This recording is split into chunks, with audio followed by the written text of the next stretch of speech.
to make a peace deal there, would you be willing to take NATO expansion off the table if that's what it took to get the Russians and the Ukrainians to make a deal? Would you be willing to do that? So for 20 years, I heard that NATO, if Ukraine goes into NATO, it's a real problem for Russia. I've heard that for a long time. And I think that's really why this war started. I'm not sure that this war would have started.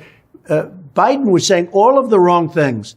And one of the wrong things, he was saying, no, Ukraine will go into NATO.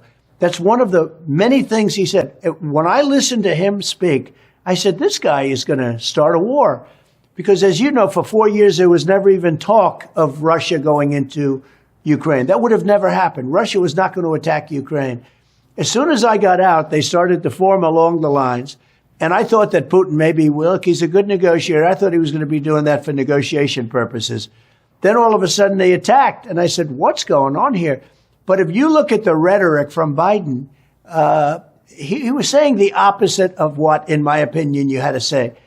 The things he was saying, and he's still saying it. He's saying things that are so crazy. Inflammatory. Yeah. I 100% agree. And, you know, it turns out that the month before the Russians invaded, Blinken told Lavrov that the administration was not only going to bring Ukraine into NATO, but that they thought it was okay for the United States to put nuclear weapons in Ukraine.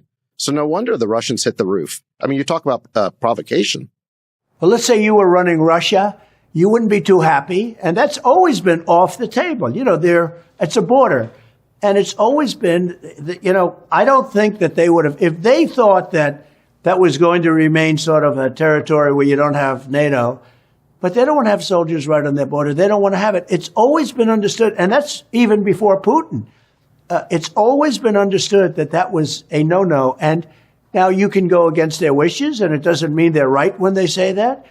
But that was very provocative. And now it's even more provocative. And they're talking about, I hear routinely, they're now talking about Ukraine entering NATO. And now I hear France wants to go in and fight. Well, I wish them a lot of luck.